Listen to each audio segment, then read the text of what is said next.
Bonjour à tous, bienvenue dans Si on parlait sport. Toute l'équipe de l'émission vous souhaite une très belle année 2018. Même si l'année change, on garde la même recette pour ce talk sportif. Il y aura comme d'habitude des analyses, des débats et des duels acharnés entre les meilleurs experts des Yvelines sur le sport local. Aujourd'hui, ils sont 5 autour de la table et je vous rassure, ils n'ont pas trop abusé pendant les fêtes pour être dans les meilleures conditions physiques aujourd'hui. Présentation en musique. On commence à ma droite, musique. Elle est toujours aussi radieuse en 2018. Pendant les vacances, elle n'a pas réussi à lâcher sa barre de pole dance, son sport de prédilection. Comme on a pu le voir précédemment, là, sur les quelques images qui sont passées, elle n'a pas pris un seul gramme pendant les fêtes de Noël. La toujours très élégante, notre ambassadrice de charme, Hélène Delagrange, est avec nous. Bonjour Hélène. Bonjour. Alors, on est ravis de vous retrouver en 2018 également, sur ce plateau. Et puis bonne année. Voilà, et je bonne le année disais, aux téléspectateurs. les fêtes ont été sportives pour vous. Oui, j'ai pas réussi à m'absenter plus de 2-3 jours, donc voilà, j'ai continué à pratiquer. Vous avez gardé la forme. C'est ça. On passe à ma gauche, musique. C'est l'une des légendes de cette émission à tel point que j'ai pris rendez-vous avec le président de TV78 pour lui demander d'installer une statue de bronze de ce chroniqueur devant nos studios. C'est également une demande de ses fans. L'ancien coach de rugby de plaisir, Jean Miss, est avec nous pendant 1 heure. Bonjour Jean. Bonjour Mickaël. Comment allez-vous? En pleine forme. Moi aussi, je me suis raisonné pendant les fêtes. Impeccable. J'ai passé un peu plus de temps à table que sur les terrains de sport, mais tout va bien. Vous avez pu profiter? J'ai très bien profité. Dans le sud-ouest, on profite toujours un peu. Alors, et puis bonne année quand même à tout le monde. Alors je vais essayer pour la statue en bronze devant nos studios. C'est pas gagné. Ça m'a coûté cher en bronze. On repasse de l'autre côté à musique. Il nous vient tout droit de Versailles. C'est un véritable accro au sport, rugby, golf, course à pied et j'en passe.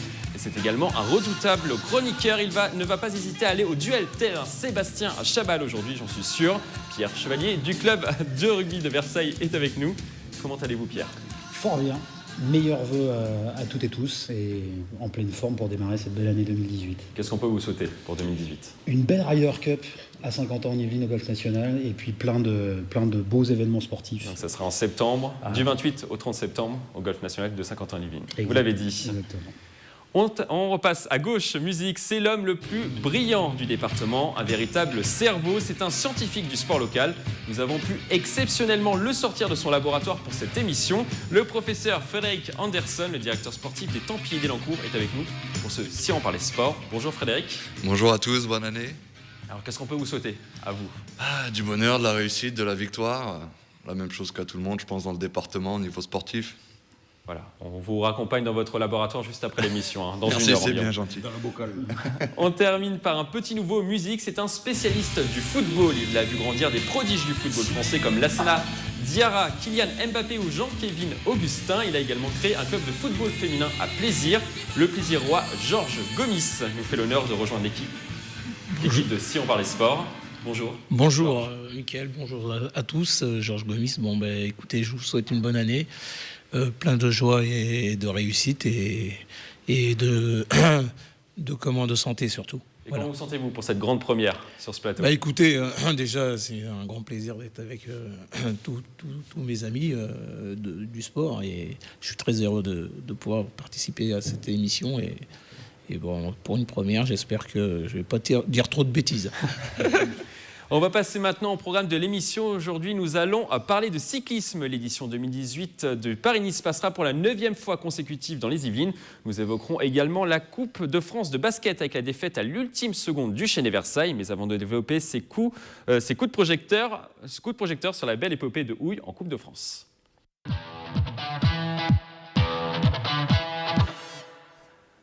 Nous commençons donc par du football où une équipe de R3 affrontait ce samedi à 6 janvier le club de National 1 Concarneau en 32e de finale de la Coupe de France. 5 divisions séparées les deux équipes. Avant le match, le coach ne se faisait guère d'illusions. On joue une montagne, pourquoi vous voulez qu'on stresse? On risque rien. On part de loin, on est très loin de Concarneau. Si vous voulez que je vous dise de plus, il ne faut pas se mettre la pression. On est très loin de Concarneau, c'est une grosse équipe. Vous voulez que je vous dise quoi de plus? On se prépare, on se fait plaisir. Et on verra bien, de toute façon, on n'a rien à perdre. Nous. Ces craintes se sont finalement confirmées. Le jour du match, les joueurs d'Houille se sont inclinés 3-0 face aux pensionnaires de National 1 devant plus de 2000 spectateurs. Les Yvinois, petits poussés de la Coupe de France, ont totalement raté leur début de match avec 2 buts encaissés dans les 15 premières minutes de la rencontre. On écoute la réaction des joueurs après le match. déçu de la physionomie du match parce qu'en première mi-temps, je pense qu'on les a trop respectés et après en deuxième, on a été plus haut, on a montré qu'on avait un peu de qualité, mais bon, c'est le football, c'est comme ça. Les Yvelinois pourront se consoler en regardant un match du PSG depuis le Parc des Princes. Les joueurs ont été invités par le président du Paris Saint-Germain à venir assister à une rencontre.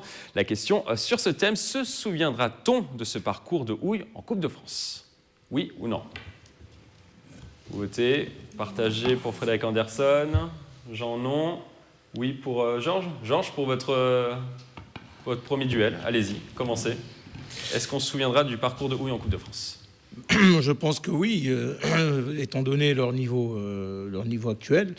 Dans les Yvelines, c'est pas souvent arrivé qu'un club d'une si basse échelle puisse arriver en 32e de finale de la Coupe de France. Bon, c'est pas un club où il y a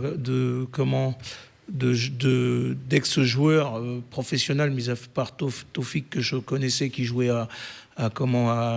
en national, niveau national, national 1.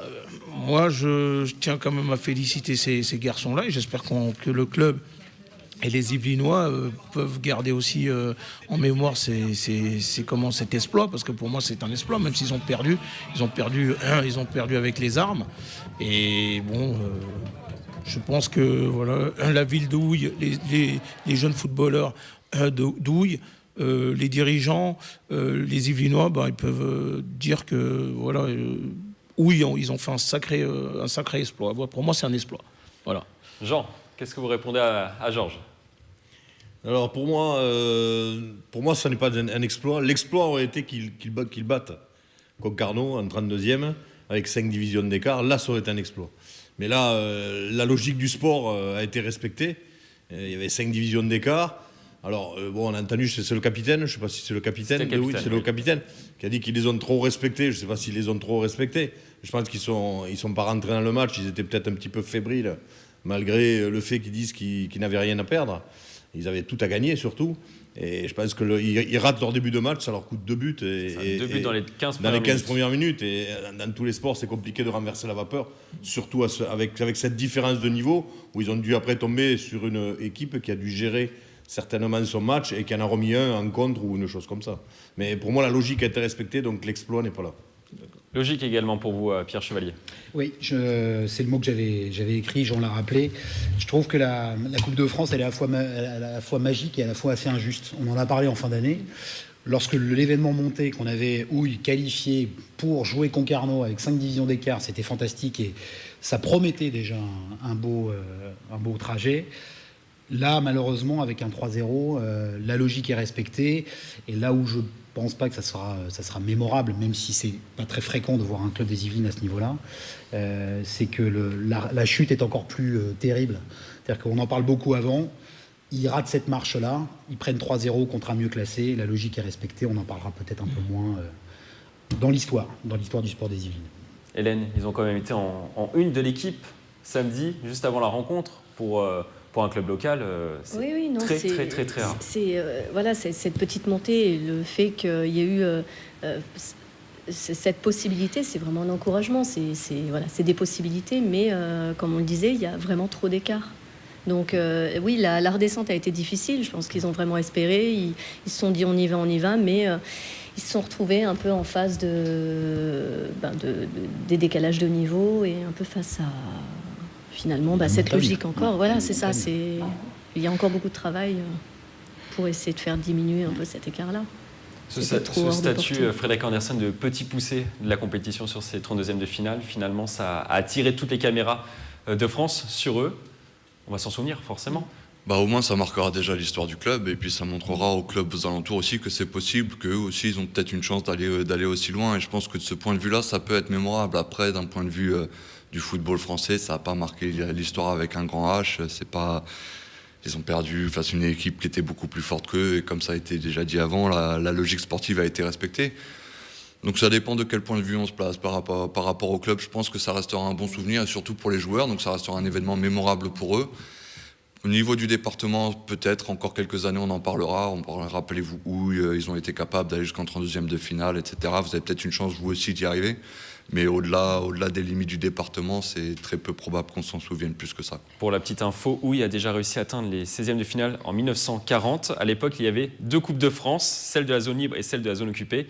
Et Houille avait perdu 2-0 contre Reims. C'est le meilleur résultat du club. Sinon, dans l'ère moderne, c'est le meilleur résultat. C'est 32e de finale. Non, donc chapeau à eux, c'est vraiment une belle performance, surtout étant donné leurs moyens et le niveau auquel ils évoluaient. Après, au-delà de ça, comme on l'a déjà dit, c'est la loi du sport, hein, que le plus fort gagne. Voilà, ça arrive. Ça restera gravé dans l'histoire du club, ça c'est sûr, cette performance. Mais pas après, ça traversera pas, ça n'ira pas plus loin, quoi. Georges, vous êtes d'accord? Oui. Finalement, vous étiez opposé, mais maintenant vous êtes d'accord. Je suis d'accord. Il commence juste. Je suis d'accord. Vous êtes d'accord? Et donc, il y a eu une ambiance incroyable vraiment autour de ce match. Il y a eu 2000 supporters au stade. Ça aussi, ça va marquer l'histoire d'une ville. Oui, 2000 personnes au stade. Je pense que la plupart des jeunes du club et les anciens devaient être bien fiers des garçons qui étaient sur le terrain. Je pense aussi que derrière, ça va leur donner une belle dynamique pour pouvoir recruter et puis avoir des licenciés. Frank Blankenship, que je connais parce qu'on a joué à Versailles ensemble. L'entraîneur de l'équipe. L'entraîneur de l'équipe, qui est un garçon assez rigoureux, Je pense que lui, il va s'appuyer sur ça pour faire grandir le club, mais bon, je pense pas qu'il va s'enflammer. Moi, je dirais qu'il y a un grand bravo à ce club, et puis je suis vraiment fier de ce qu'ils ont fait. Je suis très heureux de l'image qu'ils ont donnée aussi, parce que quand on voit malgré la déception, ils ont reconnu que l'équipe était supérieure, et je pense que même si on a perdu un match, même si on savait que l'adversaire est supérieur, même si on rêve à l'exploit, quand on a tous les ingrédients derrière, je pense perdre 3-0 contre Concarneau, qui est un très bon club de National 2. National 1. 5 divisions, c'est National 1. Ils sont 13e oui, National exact. National 1, pardon. Donc, Concarneau, perdre contre Concarneau, ça reste quand même logique, certes, mais vu ce qu'ils peuvent en tirer de ce match-là, moi, je pense que pour eux, c'est bénéfique. C'est bénéfique. C'est quelque chose de bénéfique pour le club d'Houille. On continue à parler de la Coupe de France, mais cette fois-ci en basket dans le chaudron de Rémilly. Le Chénet Versailles qui évolue au niveau régional, invaincu depuis le début de la saison, n'a pas réussi à renverser les espoirs de Pro A de Chalon-Reims en 32e de finale. Les Yvelinois se sont inclinés à la dernière seconde, 83-81 dans une fin de match à suspense. Ils ont encaissé le dernier panier à la toute dernière seconde. On écoute les réactions à la fin du match au micro de Nicolas Dandry. Ah ouais, ça fait mal parce que j'aurais préféré perdre de 10-15 points plutôt que comme ça sur un dernier tir. Vous savez, c'est toujours embêtant de perdre. Les deux équipes sont vraiment venues pour jouer. Cette équipe, c'est une bonne et jeune équipe. Elle est bien entraînée. Ils étaient vraiment préparés pour gagner. La question sur ce thème, faut-il avoir des regrets après cette rencontre? Vous votez oui ou non? Oui. Ah, vous êtes unanime. Vous êtes 5 en plateau, mais vous êtes tous d'accord. Ah, Frédéric Anderson. Il en fallait un. Voilà, le professeur. Frédéric Anderson. Ouais, des regrets. Alors non, pas de regrets. On se retrouve un peu dans le cas de figure précédent, et puis ils ne sont pas passés loin de l'exploit. Et c'est vrai que, comme il disait dans l'interview, si ça avait été de 10, 15, 20 points, il n'y aurait pas eu photo. Donc ils n'auraient pas pu s'accrocher à l'espoir d'avoir pu créer l'exploit. Que là, ils perdent de pas grand-chose. Et c'est vrai qu'on peut nourrir des regrets de ce point de vue-là, se dire qu'on n'est pas passé loin de l'exploit, mais justement, tout est dans la phrase, c'est un exploit, donc ça reste difficile à réaliser. Donc avoir des regrets, pas de regrets, ça... Quand on est un compétiteur, on a toujours des regrets face à une défaite, surtout quand elle est aussi faible. Mais bon, c'est la loi du sport, encore une fois, et la logique a été malheureusement respectée pour le club du Chénet Versailles. Pierre? C'est le problème du money time. Je pense que ça doit être ça aussi les différences d'expérience. Ils partent avec un certain nombre de points de retard et au final, ils perdent sur un dernier panier à l'ultime minute, l'ultime seconde. Donc c'est là où évidemment ils ont touché vraiment de proche une victoire de prestige. Donc peuvent avoir des regrets légitimes au vu du match qui a l'air de s'être déroulé. Jean, qui a raison, qui a tort. Vous êtes plus du côté de Pierre, du coup, si j'ai bien Oui, je suis du côté de Pierre, plutôt. Parce que c'est une affaire de sport. Une affaire d'équipe. Non, mais c'est vrai, tout a été dit. Je pense que tout a été dit. On est dans le même cas de figure que le sujet juste avant au niveau du football. Voilà, il y avait l'expérience d'un côté, à mon avis, sur certainement cette gestion de fin de match, où l'expérience a parlé. Parce que je crois, ils ont commencé avec 21 points d'avance par rapport à leur niveau. Oui, par rapport à leur niveau. Finalement, ils ont été rattrapés assez rapidement et ils avaient un écart de +8 à 2 minutes 30 de la fin. Oui, mais c'est +8 en faveur du Chenet Versailles. Oui, mais le basket, c'est ça. Le basket, à 2 minutes de la fin, c'est long. 2 minutes en basket, c'est très très long. Très très long.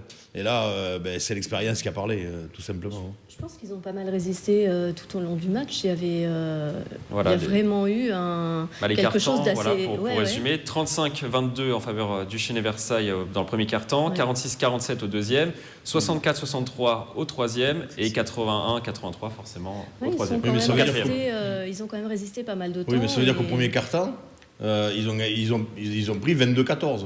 C'est ça.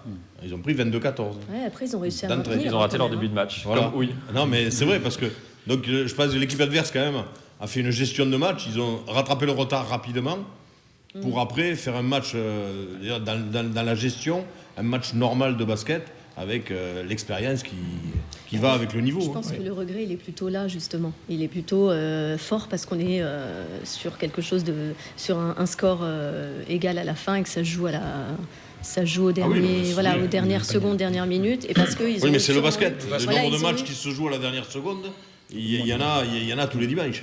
Oui, puis ils ont eu sûrement la sensation d'avoir gâché du temps, gâché les dernières minutes. Gâché le début, en fait, au final. Début. Pour vous, c'est plus le jeu match, c'est joué sur le début. S'ils avaient moins perdu au début, ils auraient conservé un écart qui aurait peut-être permis que ça se termine pas comme ça. Finalement, c'est dans cette gestion dont tu parlais du début. Et c'est ça où, à mon avis, c'est un peu amer, en fait. Georges. Oui, le basket, on sait que c'est un sport encore plus... Le banc, moi je pense que le banc, il doit jouer en basket parce que, étant donné que Châlons avait un niveau supérieur, le banc devait être supérieur aussi pour les rotations. C'est la réserve tout simplement d'une équipe. Oui, d'une équipe professionnelle. Qui joue en pro. Oui. Donc justement, le banc, il y est pour quelque chose, à mon avis. Le money time, comme on dit dans le money time, si vous avez vos joueurs qui sont vos meilleurs joueurs qui ont des fautes, ils peuvent moins défendre. Vous avez vous avez des joueurs, peut-être qu'ils ont des meilleurs shooters, étant donné que leur palette est plus grande au niveau du banc. Ils avaient notamment un joueur de haut niveau qui s'appelle Rambo, membre de l'équipe de France. Rambo, voilà, c'est pour ça qu'il était très fort. Membre de l'équipe de France U19 et joueur de l'effectif de Pro A, justement, de l'équipe 1. Moi, je pense que le banc, dans ce sport-là, il y est pour beaucoup. On sait combien il a marqué de points, Rambo ? On ne sait pas, non ? Je n'ai pas regardé. Voilà. Je sais que côté Versailles, c'est Sylvester Morgan, qu'on a entendu en interview, qui a fini meilleur marqueur avec 15 points. On avait déjà débattu sur lui, sur son arrivée, quand il est arrivé au Chenet Versailles. Ouais. Donc pour vous, Georges, c'est le banc qui a fait la différence. Oui, à ce niveau-là, au basket, c'est souvent le banc qui fait la différence. Les fautes, les rotations, comment défendre, parce que quand on a des fautes, on peut pas défendre de la même manière que quand on n'a pas de fautes. Si on a des joueurs d'égal niveau sur le banc, je pense qu'à la fin, c'est souvent le cas. Alors, ils étaient invaincus jusqu'à présent, le Chenet Versailles. Est-ce que vous pensez que ça peut casser leur dynamique, Frédéric Andersen ? Moi, je pense que le match était tellement exceptionnel qu'au final, ils vont peut-être le mettre entre parenthèses. Ils le mettront un peu de côté, retourner à leur quotidien, de performer chaque week-end, se remettre dans leur championnat. Parce que la saison n'est pas terminée, elle est encore jeune. Un championnat, c'est long. Et on n'est qu'en janvier, donc il reste plusieurs mois de compétition encore. Donc je pense qu'ils auront le temps de s'en remettre. Et puis ils ont bien vu qu'ils avaient un bon niveau, rien que par le résultat qu'ils ont obtenu sur ce match-là. Donc on peut le regarder. Bien sûr, il y a la déception d'avoir perdu, mais il y a aussi l'encouragement de savoir qu'on est quand même à un bon niveau de basketball et qu'on peut jouer des coudes avec des équipes mieux classées. C'est-à-dire que quand ils vont retourner en championnat contre des équipes moins bien classées, je pense qu'ils auront la confiance de leur côté et ça peut vraiment les aider à finir fort cette saison. Pierre Chevalier, vous pensez qu'ils ont accumulé de l'expérience sur ce match ? Indéniablement, c'est-à-dire que là, même avec des points d'avance, perdre à la dernière seconde contre une équipe mieux classée, de toute façon, là, sur des matchs comme ça, un petit peu des matchs éliminatoires, on acquiert clairement de l'expérience. C'est un peu le parallèle qu'on peut faire avec le football également, et clairement, ça leur sert en janvier. Là, en début d'année, ça va leur servir pour les derniers mois de la saison. Ouais. Ils ont vu des joueurs meilleurs, des joueurs qui gèrent mieux le banc et les rotations. Oui, ça leur servira. Ça sera le mot de la fin sur ce thème. Après le basket, nous allons passer à un autre sport collectif, le handball.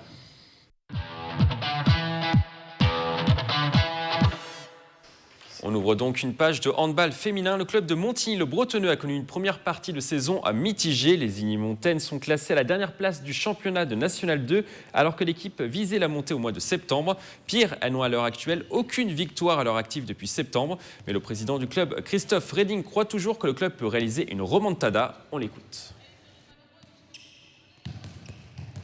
Rien n'est fait encore jusqu'à la fin de saison. On est parti sur un groupe reconstitué pour partie.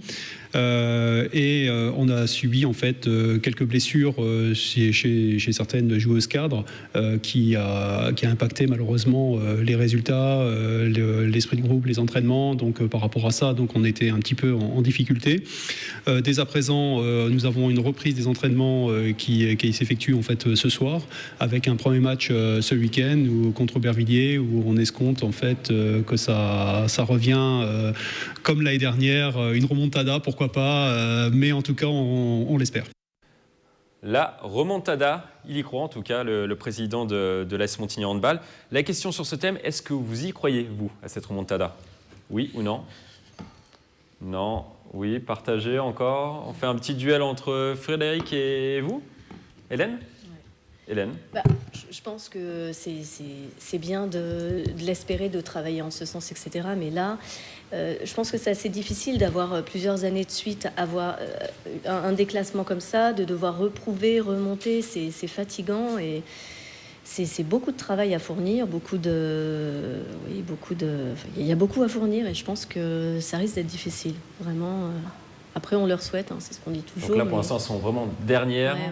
Bon, avec juste 9 points. Oui, c'est ça, 9 points au classement. Ouais. On a quand même un peu de marge, mais bon, voilà, la saison n'est pas finie. Mais ça 0 victoire, alors. Voilà, ça serait bien qu'elles gagnent un match, que ça les rebooste un peu, mais moi, ça me paraît un peu difficile. Top 5, c'est compliqué pour vous ? À moins qu'il y ait vraiment un boost d'un coup comme ça et vraiment une prise de conscience et un gros travail, mais ça me paraît un peu difficile pour elle. Frédéric Anderson, deuxième duel pour vous aujourd'hui. Ça dépend jusqu'où on voit la remontada, quoi. Je veux dire, est-ce qu'elles vont finir au top de la division ? Ça risque d'être compromis parce qu'il y a déjà, les premiers sont à 24 points, ça veut dire qu'ils ont 15 points de retard. Ils n'ont pas encore gagné un seul match.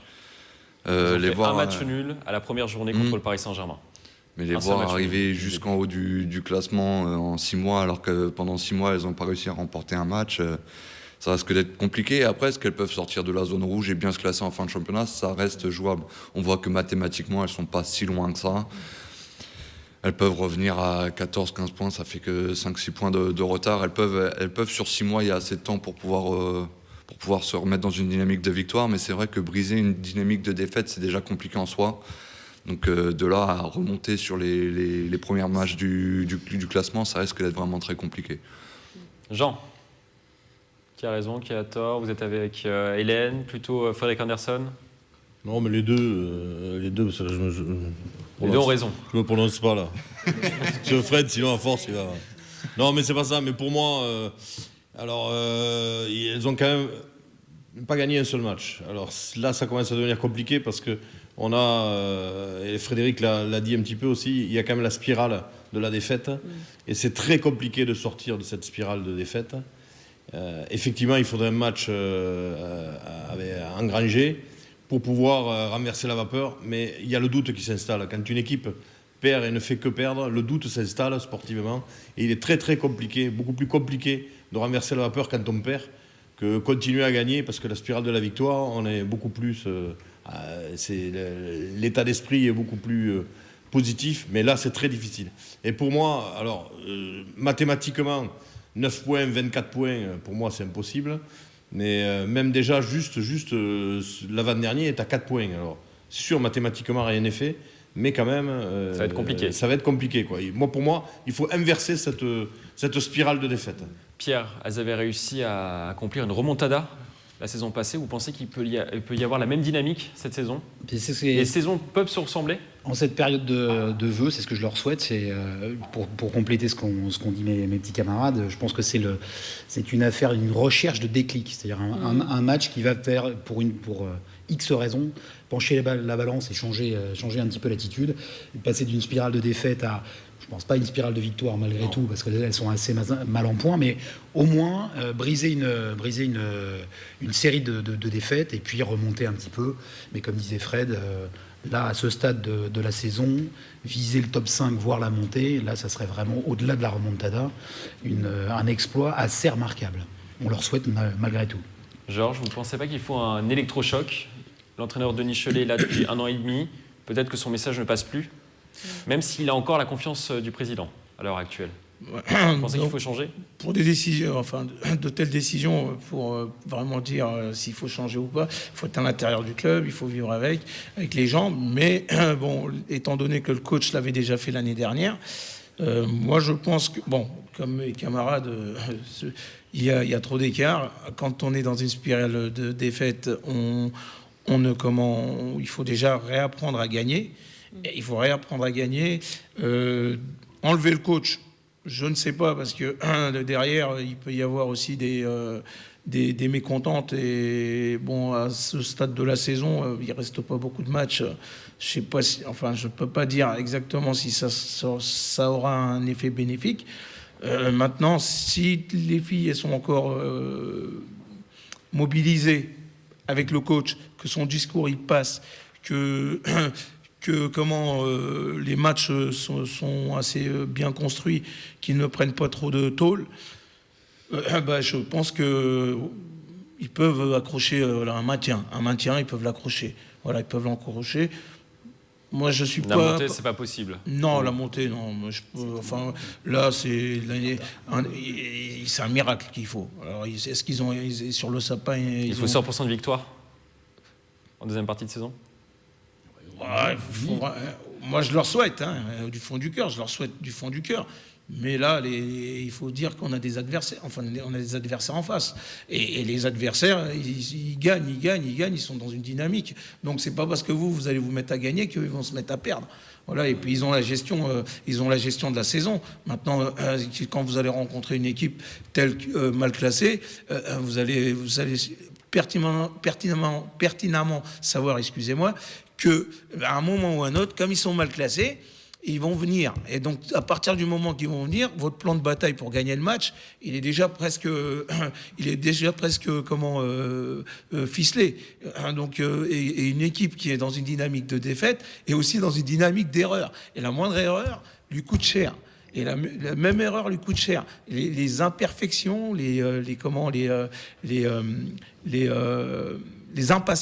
les impatiences, parce que c'est souvent quand on est là, même quand ça marche bien, on est impatient, mais ça marche mal quand on est dernier.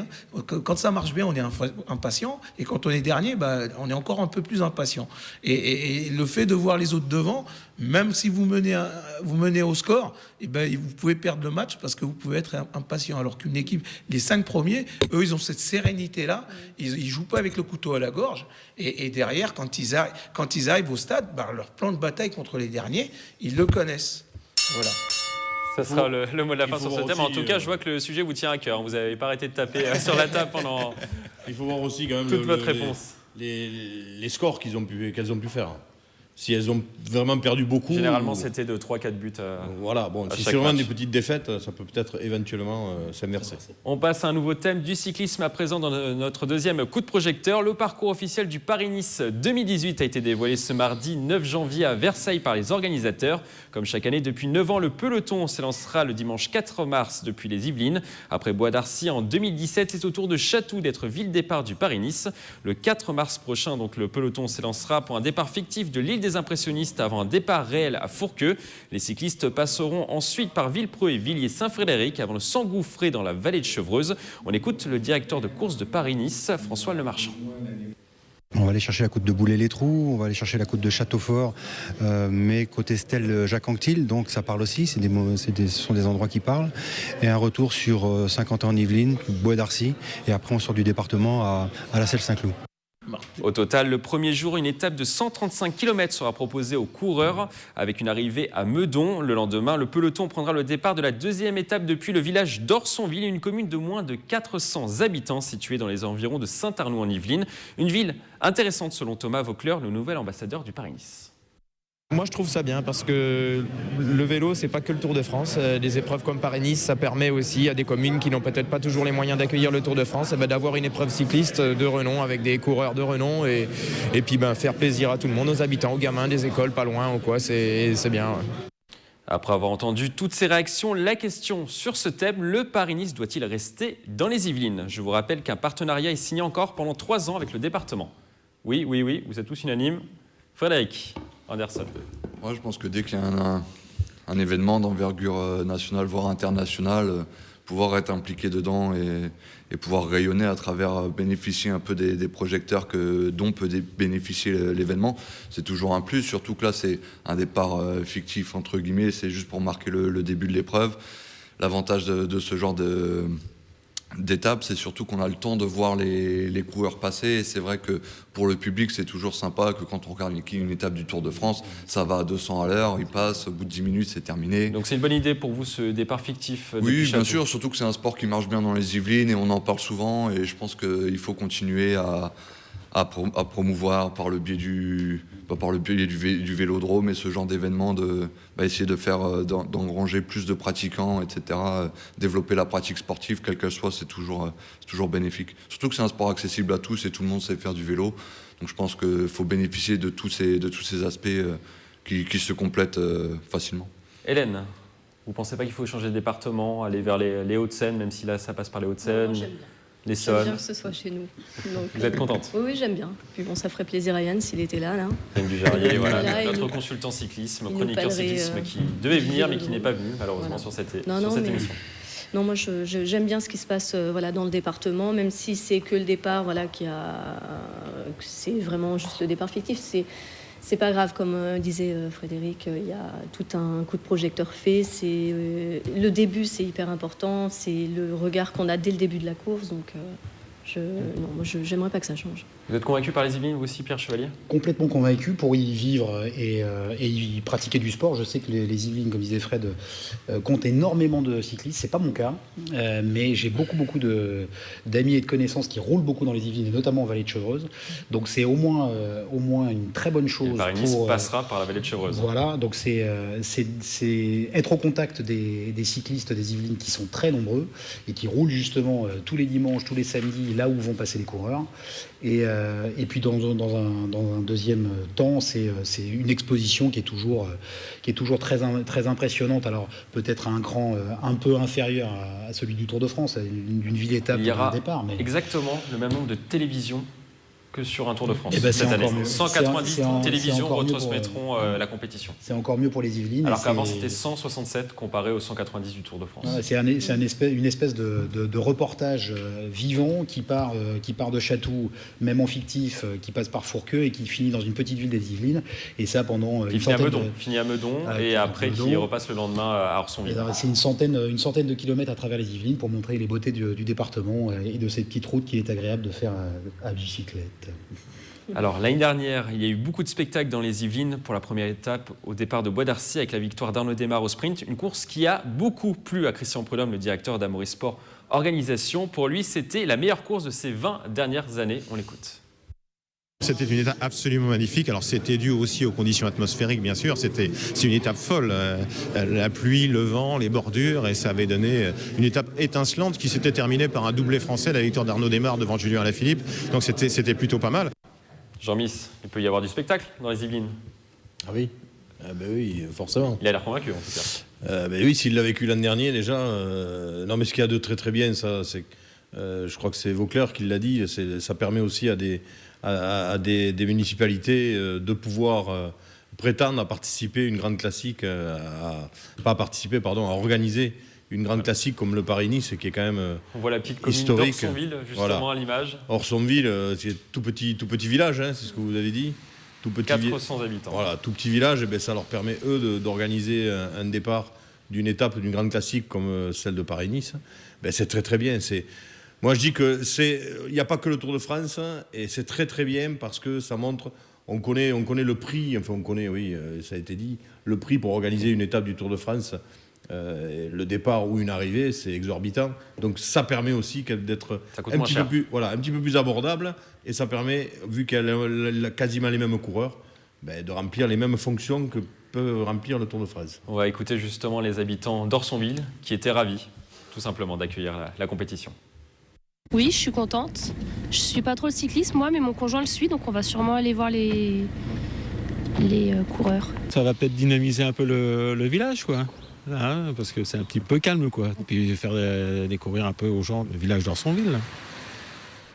Georges, oui, super réaction des habitants.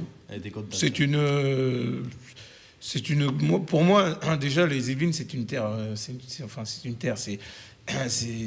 une terre du vélo. Quand vous vous promenez, vous roulez, vous vous promenez dans la vallée de Chevreuse, tout autour d'Ampierre, vers d'Ampierre, ils sont là, et comment. Même le Tour de France, dans son tracé, passe aussi par les Yvelines. Mais d'avoir une course de ce type dans les Yvelines, comme mes collègues le disent, c'est bénéfique. Il ne faut pas s'en priver. Voilà, il ne faut pas s'en priver. Parce que déjà, le cyclisme, c'est accessible à tout le monde. C'est accessible à tout le monde. Ça permet aussi aux gens d'être proches. Il y a plus de proximité que d'autres sports. Et bon, pour les beautés de notre département, parce qu'on a un super département avec aussi qui permet aussi de pouvoir organiser des courses, puisqu'il y a des vallées, on a tout dans les Yvelines. On a la beauté, et puis ça nous permet aussi de montrer les Yvelines, notre département, à travers plusieurs pays, ce qui va pouvoir nous amener aussi des touristes, et ce type de course, il y a beaucoup de coureurs français qui y participent. Donc Cocorico, vive le Paris-Nice, moi je dis. Et le Paris-Nice restera dans les Yvelines jusqu'en 2021. Après notre page coup de projecteur, place à notre focus du jour.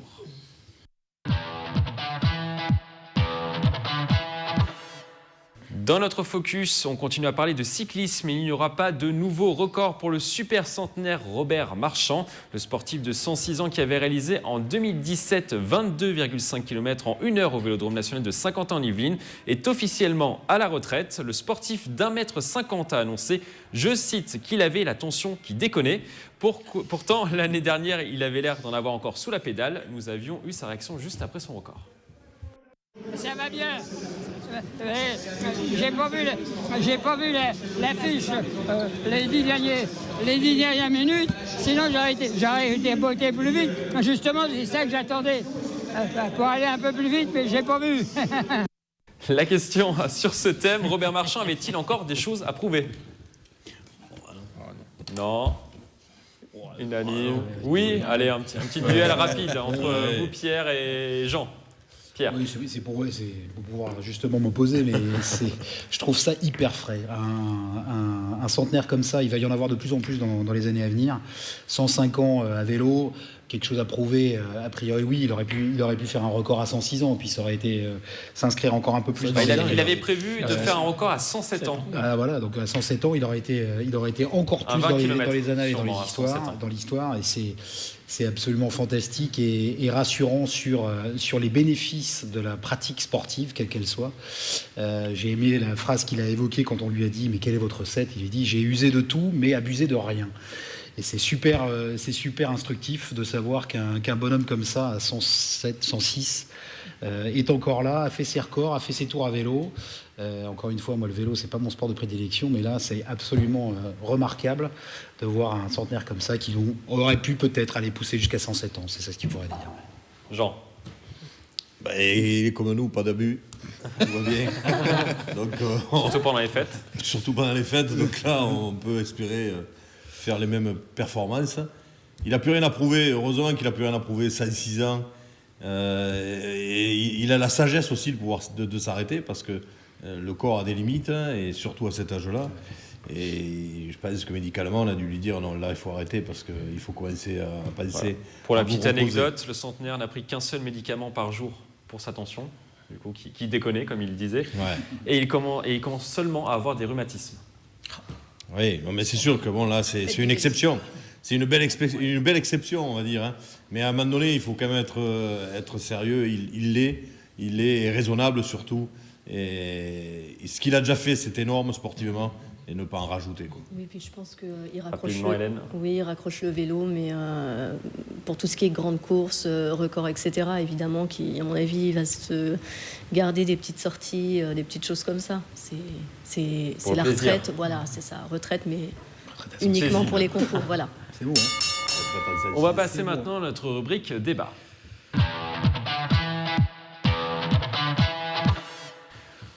On observe le même phénomène tous les ans. Nouvelle année rime souvent avec résolution, et faire plus de sport figure en tête de liste. 4 Français sur 10 devraient pousser les portes d'une salle de fitness dès les premiers jours de janvier. Une fois le 31 décembre passé, les salles de sport enregistrent 2 à 3 fois plus d'inscriptions en janvier. Le deuxième mois le plus rentable après septembre pour le monde du fitness. Nous avons eu la réaction de ces nouveaux inscrits à la salle de sport. Plutôt détox. Parce que grosse prise de poids, le poids en soi on l'a depuis, hein. On l'évacue, on essaie de l'évacuer, c'est un combat continuel en soi. On sort des repas, on est un peu lourd, on n'a pas trop envie de se lever. Bon, on vient quand même, ça fait du bien ça fait du bien au moral de voir qu'on est nombreux à être dans la même entre guillemets galère. Pour perdre du poids, il y a également la détox. L'idée est simple, notre corps ne serait plus capable de gérer les déchets qui se seraient accumulés dans notre corps avec une alimentation considérée comme trop polluante. Selon les statistiques, un Français prendrait en moyenne entre 2 et 3 kilos pendant les fêtes. Pour nettoyer son corps, il faut donc bannir les poissons comme le saumon, l'incontournable foie gras, les repas à base de viande ou encore les boissons alcoolisées et se concentrer plutôt sur des légumes, comme nous l'explique la coach sportive et diététicienne Leslie Levrard. On l'écoute. Dans les légumes, on a des fibres et que les fibres, justement, ont pour vertu d'accélérer le système digestif et en plus, c'est satiétant. Parce que les fibres avec l'eau prennent du volume dans l'estomac et on est plus vite rassasié et on arrivera à tenir jusqu'à la fin de la journée pour prendre un autre repas sans fringales. C'est quand même ce qu'on vise juste après les fêtes. Alors il faudrait entre 2 et 3 semaines pour détoxifier complètement son corps. Mon Dieu. Mon Dieu, c'est votre réaction, Hélène? C'est trop. Ouais, c'est long et puis bon, faut quand même. Non, mais il faut quand même, je pense, manger. Faire attention aux excès, très bien, mais il faut quand même manger un petit peu des choses qui nous font plaisir. Et pas seulement manger médical ou utile. C'est mon avis, mais. Bon, on va passer à la deuxième partie. Du coup, en parallèle de ces anciennes techniques pour perdre du poids, il y a les nouvelles techniques, moins fatigantes généralement, qui ont vu le jour ces dernières années. Dans un institut de Versailles, les gérants proposent des séances de cryolipolyse, ce qui permet de réduire les graisses par le froid pour les personnes en excès de poids. Les détails avec Erika Fink. Je pense que ce n'est pas le moyen de maigrir à proprement dit. Je pense que si vous avez des vrais problèmes de surpoids, il faut d'abord aller voir un nutritionniste. Mais si vous voulez, nous, ça nous permet de parfaire des résultats et en tout cas parfaire aussi tout ce qui est morphologique et auquel vous avez du mal par vous-même, même au plus mince de votre forme, à perdre finalement. Donc il y a des résultats, oui. Après, il ne faut pas non plus... faut pas espérer avoir le corps qu'on n'a pas. Ça, il y a un moment, nous, on leur dit clairement. Il y a aussi les fameuses plateformes vibrantes qui permettent en quelques minutes de se muscler. Selon les statistiques, avec un régime classique, on perdrait en 2 semaines 1,5% de son poids, alors qu'on perdrait près de 11% avec ces plateformes. Ça permettrait de développer la masse musculaire. Perte de poids, est-ce que vous êtes plus pour les anciennes méthodes ou les nouvelles méthodes? Oui ou non? Vous votez. Ancienne, sévère. Ancienne, sévère, rouge. C'est une nouvelle. Vous êtes tous une... Ah, vous êtes partagés, Georges. Moi, je suis mix. Je suis sûr. On va faire un petit tour de table. Pour vous, Hélène, vous êtes contre les nouvelles. C'est surtout que je pense que si on est un peu... moi, je suis parfois un petit peu feignante. Alors, si on est un petit peu feignant, qu'on n'a pas trop envie, Vous pas faites trop du le sport, temps... vous faites de la pole dance. Oui, mais je veux dire, si j'en faisais pas autant, je pense que j'irais un peu vers les nouvelles, c'est sûr. Maintenant, je pense que ce qui est vraiment efficace et plus respectueux du corps, c'est bien manger, enfin manger correctement, faire du sport et les anciennes méthodes. Pour moi, c'est ce qu'il y a de moins de mieux et de moins de pire. Du coup, du sport, Voilà. détox. Oui, aussi, boire du thé, pas manger. Non, manger mieux. Manger mieux et faire des activités avec un coach pour cibler ce qu'on a besoin de travailler, mais je pense que c'est le mieux. Pierre, pour vous. Déjà, la première chose, c'est que je ne connais absolument rien à cette thématique. C'est-à-dire que je ne sais pas pourquoi on parle de perte de poids. Je crois que ça ne nous concerne pas du tout. Je parle le dernier, moi. Absolument pas. Alors 2 à 3 kilos quand même pendant les fêtes. Par jour.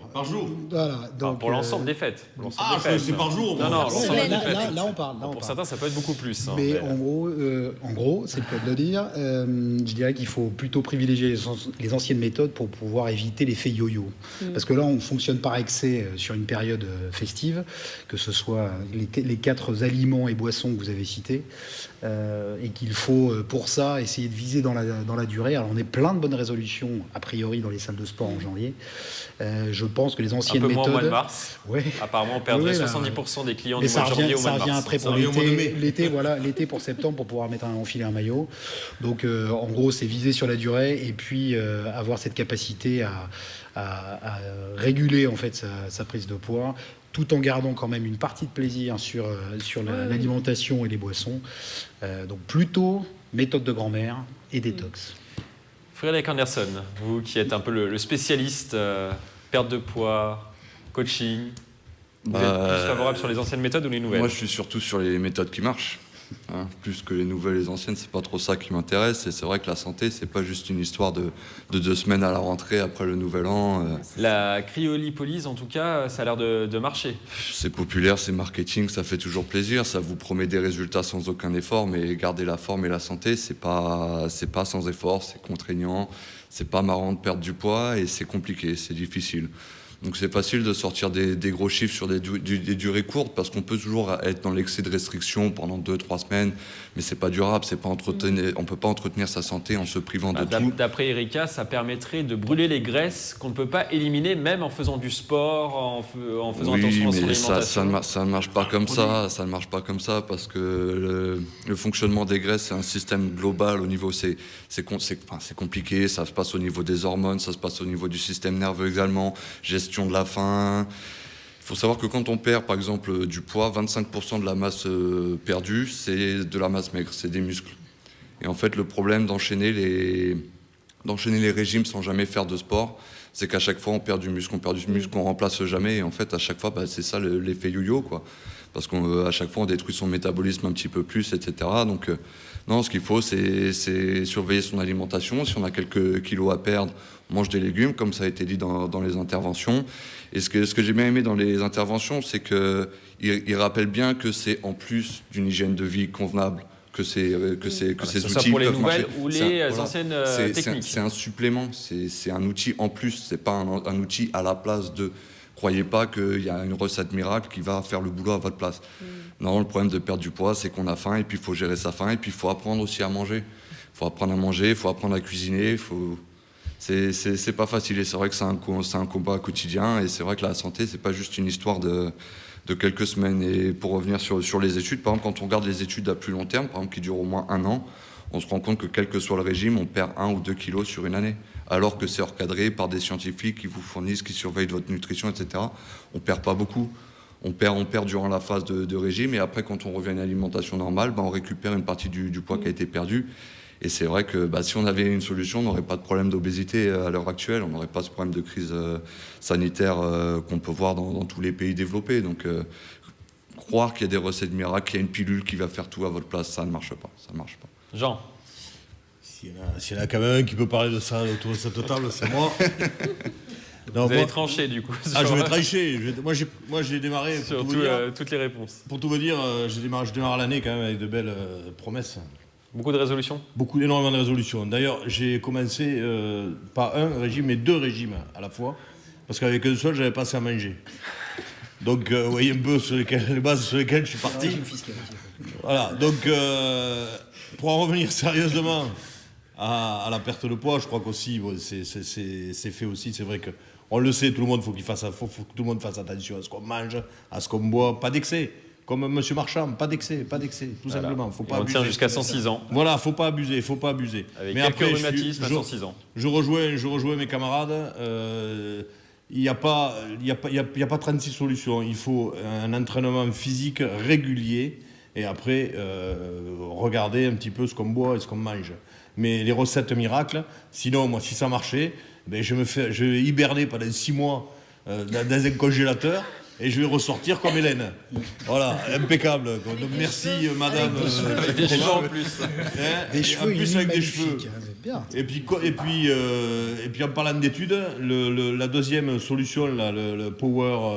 C'est ça, la plateforme vibrante. Ouais, la plateforme vibrante. Voilà. 11%. Ouais, alors si ma mémoire est bonne, quand même, 11%, mais seulement il y avait eu des études de fait. Comme quoi, ce système de musculation était très néfaste concernant le cerveau. Et les articulations aussi. Alors les articulations non, parce que c'est justement un petit peu plus doux que la musculation normale. Mais par contre, les vibrations étaient très très néfastes pour le cerveau. Il y en a, je pense qu'on pourrait retrouver les études qui avaient été faites là-dessus. Donc là aussi, je rejoins Fred. Il n'y a pas de remède miracle. Pardon. Il n'y a pas de remède miracle. Il faut un entretien physique régulier. Et ça, c'est la base de tout. Son corps, il faut un peu le faire souffrir pour pouvoir après en profiter, quoi. Sinon, si on ne le fait pas souffrir, on ne peut pas en profiter.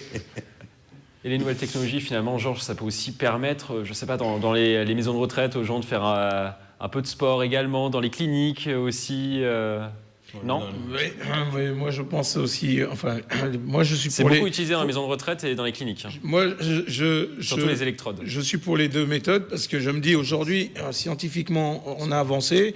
On peut permettre aux gens, au niveau traumatique aussi, parce que quand on fait du sport à l'extérieur, avec une charge de poids, quand on se déplace, et ben c'est traumatisant aussi pour les articulations quand on est en surpoids. Donc je pense que il faut allier les deux. Il faut pas se dire en prenant une pilule, je vais devenir svelte et puis ça va me suffire. Non, aller à la salle, courir sur un tapis, c'est une chose, mais à un moment, il faut, comme disait Jean, il faut aussi se faire mal. Il faut faire des efforts, sortir à l'extérieur, courir sur la pluie. Tout ça, ben après, ça devient... On se forge mentalement. Parce que derrière ça, ce qui nous permet aussi de faire attention à son alimentation. Parce que ne pas manger, c'est pas naturel. C'est pas naturel. Donc, s'interdire des choses, c'est pas naturel. À partir du moment qu'on est dans un processus d'effort et de sacrifice pour des objectifs sportifs, on peut l'être aussi pour son corps et pour autre chose. Mais il ne faut pas dire... Terminez votre phrase quand même, vous pouvez terminer votre phrase.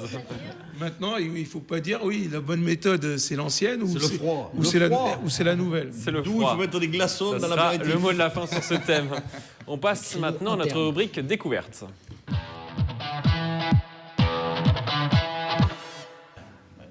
Un talent yvelinois fait énormément parler de lui en ce moment sur la toile. Son nom, Louis Boniface, le Verriérois de 20 ans, totalise plusieurs millions de vues en faisant de la slackline, un sport qui ressemble au funambulisme créé dans les années 80 aux États-Unis. Le concept, les sportifs doivent réaliser des figures sur une sangle élastique tendue, une discipline dans laquelle le prodige de la Verrière excelle. Il est l'un des meilleurs Européens à l'heure actuelle. Il nous donne les conseils pour être un bon slackliner. Pour être un bon slackliner, il n'y a pas de choses particulières qu'il faut avoir, parce que c'est quand même un sport d'équilibre. Du coup, on travaille énormément la motricité, on travaille énormément l'isométrie du corps, etc. Par contre, pour la partie freestyle, là, il faut vraiment avoir un corps solide, disons une bonne préparation physique, une bonne endurance et un bon repère dans l'espace. Voilà, il faut avoir une bonne acrobatie, donc soit une base de gymnaste, trampoliniste ou autre sport. Il ne faut pas avoir le vertige. Exactement. Alors ça, pour les personnes qui souhaitent aller en hauteur, il ne faut pas avoir le vertige. Là, c'est vraiment un combat sur soi-même. Et voilà, l'appréhension du vide, elle est vraiment présente Lorsque, par exemple, on est dans les gorges du Verdon ou encore plus près, on a le Saussois du côté d'Auxerre. On fait un petit tour de table sur ce sport, la slackline. Qu'est-ce que vous en pensez, vous, Hélène ? Pour avoir essayé, c'est quand même bien difficile. Vous avez essayé, vous ? Ouais, j'ai essayé, sans parler des figures, Aussi, parce qu'on va même pas jusque-là au début. Rien que l'équilibre et marcher et la traversée, c'est déjà difficile. Donc je n'arrive pas à envisager de pouvoir faire des figures là-dessus. C'est extraordinaire. Moi, je trouve ça extraordinaire. Enfin, de toute façon, c'est du cirque là, à ce niveau-là. C'est un athlète, un entraînement sûrement tous les jours. Elle a été à Dubaï pour faire des démonstrations. Mais non, mais c'est extraordinaire. Dans les cirques à Dubaï. Ah oui, non, mais je suis pas étonnée. Vu le niveau. Pierre. Je pense que c'est un alliage d'énormément de talents. Il dit qu'il n'en faut pas de particulier, mais entre le fait d'être sûrement pas avoir le vertige déjà. Oui, ça c'est sûr. Entre gymnaste, être funambule, être un athlète, comme dit Hélène, et puis justement avoir ce sens de l'équilibre, voire de la chorégraphie, parce que c'est aussi artistique, ça fait quand même pas mal de compétences et pas mal de talents à avoir. On va regarder la figure qu'il a réalisée d'ailleurs, un triple saut avant. Regardez. Une première mondiale. Et il tente de nouvelles figures également, des premières mondiales également dans les prochains mois. Il va en tenter plusieurs. Georges, qu'est-ce que vous en pensez, vous, de la slackline ? Moi, c'est un mélange. Je pense comme mon ami. C'est un mélange. Il faut être un bon équilibre. Un funambule, c'est spectaculaire. Ça demande... Alors, après, je ne sais pas si on peut considérer que c'est un sport. Je ne sais pas. Parce que là, ça commence à... Il y a tellement de panels, on peut dire que c'est plusieurs sports en un. Frédéric ? Non, vraiment impressionnant. Rapidement, vous avez 10 secondes et même chose pour Jean-Miss. Vous avez dit tout. Exceptionnel. Non, après, comme tout le monde a dit, je pense que ça demande beaucoup de talent et surtout beaucoup de travail. Et je suis pas sûr que ce soit accessible à tous, mais c'est beau. Et si on a la possibilité d'en faire... ça mérite qu'on en fasse. Jean-Miss, à vous. Je n'ai qu'un seul mot à dire, impressionnant. Impressionnant, super, ça sera le mot de la fin. On va terminer par une citation du joueur de tennis Arthur Ashe. Une des clés du succès est la confiance en soi. Une des clés de la confiance en soi est la préparation. C'est la fin de cette émission. Je vous laisse, à bientôt sur TV78.